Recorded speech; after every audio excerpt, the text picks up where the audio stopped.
आपका हमारे YouTube channel veterinary study point पर। No drama no tech only vet. Hello दोस्तों, नमस्कार। स्वागत है आपका हमारे YouTube channel veterinary study point पर। No drama no tech only vet. दोस्तों, इससे पहले मैंने अपने यूट्यूब चैनल पर एक शॉर्ट वीडियो डाला था जिसमें मैंने एक मैसेज छोड़ा था कि full details video coming soon. तो इसमें बहुत सारे लोगों का कमेंट्स आया था कि सर इसका फुल डिटेल्स वीडियो कब आएगा, भर्ती प्रक्रिया कब से प्रारंभ होगी, कितने पद आएंगे। तो इस वीडियो में हम लोग इसी सब के बारे में चर्चा करेंगे। तो चलिए वीडियो को स्टार्ट करते हैं।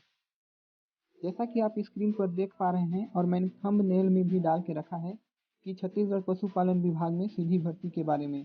तो इस वीडियो में हम लोग देखेंगे कि सीधी भर्ती कब आएगी, कितने पदों पर भर्ती होंगी और इसके लिए विज्ञापन कब जारी होगा। तो चलिए वीडियो को स्टार्ट करते हैं। जैसा कि आप स्क्रीन पर एक लेटर देख पा रहे हैं जो संचालय पशु चिकित्सा सेवाएं छत्तीसगढ़ रायपुर के द्वारा जारी किया गया है, जो कि दिनांक 6 अप्रैल 2021 के तारीख पर प्रकाशित हुआ है। इस लेटर में उन्होंने सहायक पशु चिकित्सा क्षेत्र अधिकारी के रिक्त पद पर सीधी भर्ती की बात कही है। दोस्तों, यह एक ऑफिशियल न्यूज है जिसमें संचालक के साइन भी उपस्थित हैं। इस लेटर में हम लोग बात करेंगे कि कितने पोस्ट आ सकते हैं और कितने पदों पर जो प्रस्तावित किया गया था, कितने पद प्रस्तावित किए गए हैं, उसमें से कितने पद का स्वीकृति हुआ है, कितने पद आ सकते हैं और कब तक आ जाएंगे। तो हम इन सब का जानकारी हम इस वीडियो में देंगे। इसके लिए आप हमारे साथ वीडियो में अंत तक बने रहें। चलिए बात कर लेते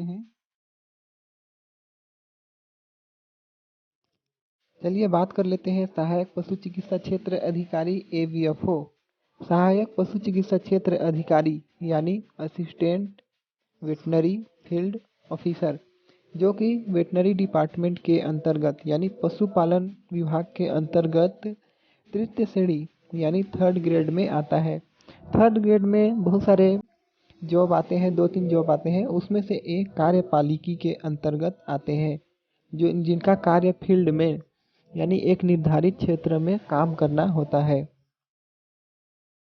अगर आपका पोस्टिंग किसी OLD या पशु औषधालय में होता है तो AVFO का एक मेन काम होता है वहाँ के पशुओं में वैक्सीनेशन करना, टैगिंग करना, AI करना, उनका ट्रीटमेंट करना, विभिन्न प्रकार के रजिस्टर को मेंटेन करना।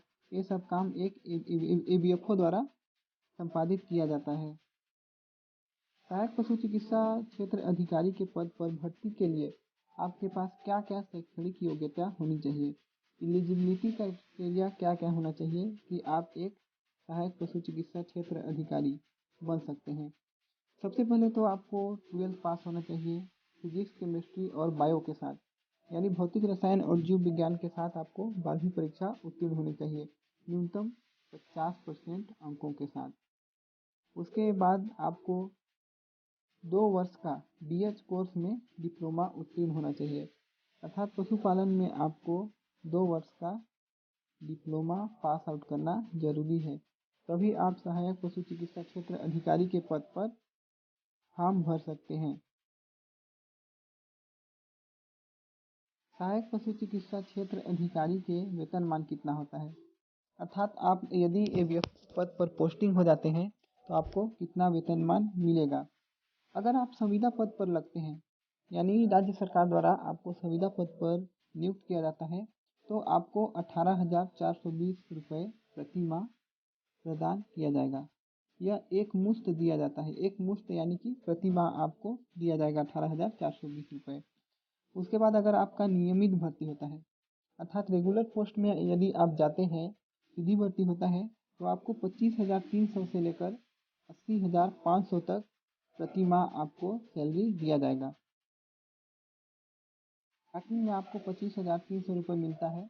अब यह 7वां वेतन लागू हो गया है तो अब आपको लगभग 27 से 28,000 रुपये प्रति माह मिलेगा इस 7वें वेतन के साथ। यदि इस समय पर सीधी भर्ती होता है तो आपको 25,000 से लेकर 80,500 तक, अंतिम तक धीरे धीरे बढ़ते बढ़ते आपको 80 से 85,000 रुपये मिलेगा।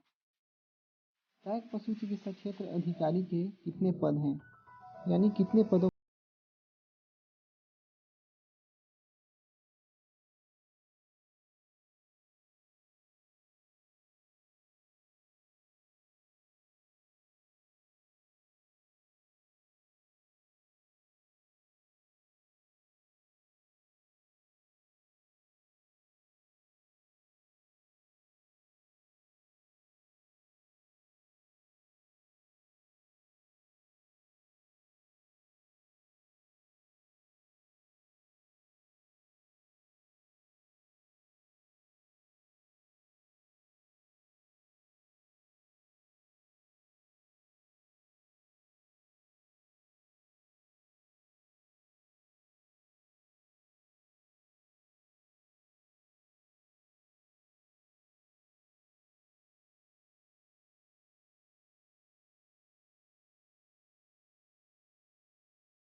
तो टोटल हम लोग देखें तो total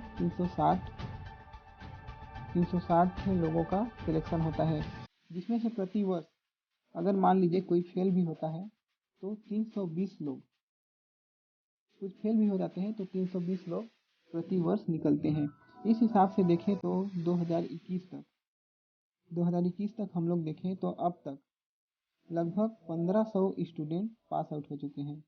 1500 plus student pass out हो चुके हैं, 1500 से भी ज़्यादा। अभी 2021 के आंकड़े की बात करेंगे तो उसमें 300 लगभग और जुड़ जाएंगे। तो आप अमेजिंग कर सकते हैं कि कंपटीशन, इस फील्ड में भी कंपटीशन कितना बढ़ रहा है। 1500 से ज़्यादा स्टूडेंट अब तक डिप्लोमा प्राप्त कर चुके हैं। इस हिसाब से आप अनुमान लगा सकते हैं कि आपको किस हद तक अपनी तैयारी रखनी है, ताकि कभी भी अगर सीधी भर्ती के लिए वैकेंसी आता है तो आप उस एग्ज़ाम को निकाल सकें, उतने कंपटीशन में आप उसके योग्य बन सकें। तो चलिए हम अब इस लेटर के बारे में बात कर लेते हैं, जो फर्स्ट में मैंने आपको बताया था। तो आप देख सकते हैं कि यह लेटर 6 अप्रैल 2021 को जारी किया गया था, जो कृषि उत्पादन आयुक्त सचिव छत्तीसगढ़ शासन पशुधन विकास विभाग रायपुर द्वारा आया गया था, जिसमें उन्होंने सहायक पशु चिकित्सा क्षेत्र अधिकारी के पद पर सीधी भर्ती की बात कही थी। इन्होंने इसमें एक संदर्भ भी डाला है, जो प्रांत अध्यक्ष हैं छत्तीसगढ़ सहायक पशु चिकित्सा क्षेत्र अधिकारी संघ के रायपुर, उन्होंने एक ज्ञापन सौंपा था, उसी के बारे में चर्चा कहा गया था। इस लेटर में आप देख सकते हैं, संदर्भित विषय अंतर्गत प्रांत अध्यक्ष छत्तीसगढ़ सहायक पशु चिकित्सा क्षेत्र अधिकारी संघ रायपुर द्वारा प्रस्तुत ज्ञापन, जो कि माननीय मुख्यमंत्री जी पशुधन विकास विभाग को संबोधित है, कि पृष्ठांकित प्रति उपलब्ध करते हुए सहायक पशु चिकित्सा क्षेत्र अधिकारी के रिक्त पदों को सीधी भर्ती से भरे जाने एवं जिले के में डीएमएफ में सहायक पशु चिकित्सा क्षेत्र अधिकारी की अस्थायी भर्ती संविदा के तहत की जा रही है, जो रिक्त पदों पर सीधी भर्ती का विज्ञापन जारी कर संविदा नियुक्ति बंद की जाने के संबंध में प्रस्तुत किया गया था। उन्होंने कहा था कि जो जिले में संविदा पदों पर डीएमएफ और सीएसआर के अनुसार जो संविदा पद पर नियुक्त किए जा रहे हैं उसको बंद किया जाए और उसके बदले में सीधी भर्ती निकाला जाए।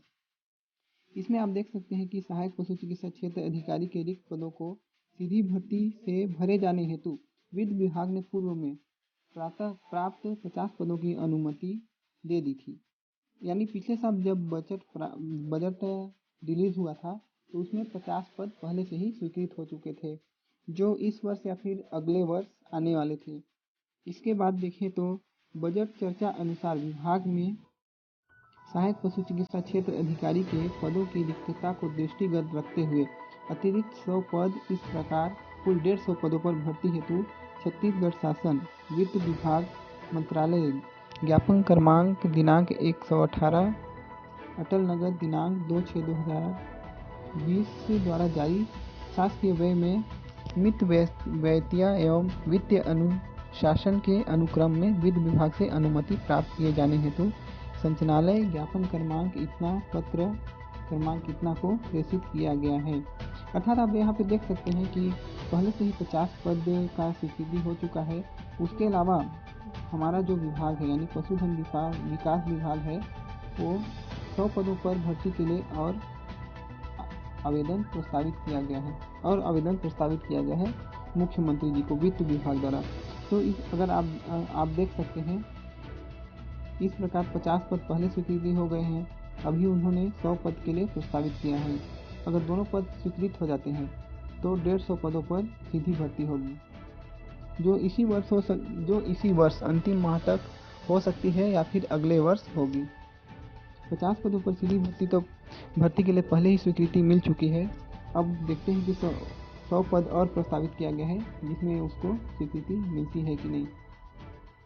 अगर पूरे 150 पद स्वीकृत नहीं होते हैं तो 50 पद पहले से स्वीकृत हो चुके हैं, तो उसमें तो भर्ती कंफर्म होगी।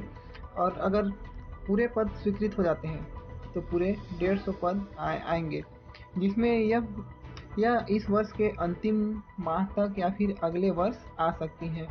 तो आप अपनी तैयारियां जारी रखें और हमारे साथ चैनल पर बने रहें, ताकि कोई भी नोटिफिकेशन आए तो आप तक प्राप्त हो सके। अगर 150 पद पूरा स्वीकृति हो जाते हैं अगर 150 पद पूरा स्वीकृत हो जाते हैं तो पूरा 150 पदों पर सीधी भर्ती होगी। इस हिसाब से हम देखें तो अभी तक तो 1500 स्टूडेंट पास आउट हो चुके हैं। उसमें से अगर 150 पद आता है, उसमें से आप 150 को भाग कर सकते हैं। 150 पद आता है तो 10 लोगों में 1 लोगों का सिलेक्शन होगा। 10 लोग में 1 लोग ही उसमें सिलेक्ट हो पाएंगे। तो इस हिसाब से आप अनुमान लगा सकते हैं कि आपको अपनी तैयारी किस हद तक रखनी है कि उस 10 में से आपका नाम आ सके। अगर आप ABFO से संबंधित अन्य जानकारी चाहते हैं तो आप हमारे Telegram channel veterinary student CG पर ज्वाइन हो सकते हैं। उसमें हम लोग बहुत सारे क्वेश्चन डालते हैं जो कि आपको कंपटीशन एग्ज़ाम में काम आ सकते हैं। इसके अलावा अगर आप वेटनरी संबंधित जानकारियाँ तत्काल पाना चाहते हैं तो हमारे YouTube channel veterinary study point को सब्सक्राइब कर लीजिएगा ताकि आपको कोई भी नोटिफिकेशन आए तो तत्काल आपको प्राप्त हो सके। और वीडियो अच्छा लगे तो लाइक भी कर दीजिएगा। बहुत जल्द इस चैनल पर हम सहायक पशु चिकित्सा क्षेत्र अधिकारी और वेटनरी के प्रतियोगी परीक्षाओं से संबंधित स्टडी मटेरियल लेकर आने वाले हैं जो आपको प्रतियोगी परीक्षाओं में सफलता दिलाने के लिए महत्वपूर्ण होंगी। तो अगर आप भी हमारे साथ तैयारी करना चाहते हैं तो चैनल को सब्सक्राइब करके रखिएगा ताकि जब भी हम कुछ भी मटेरियल लेके आएँ या कुछ भी न्यूज लेकर आए तो वह आप तक पहुंच सके। आज के लिए बस इतना ही। मिलते हैं अगले वीडियो में नई खबरों के साथ। जय हिंद दोस्तों।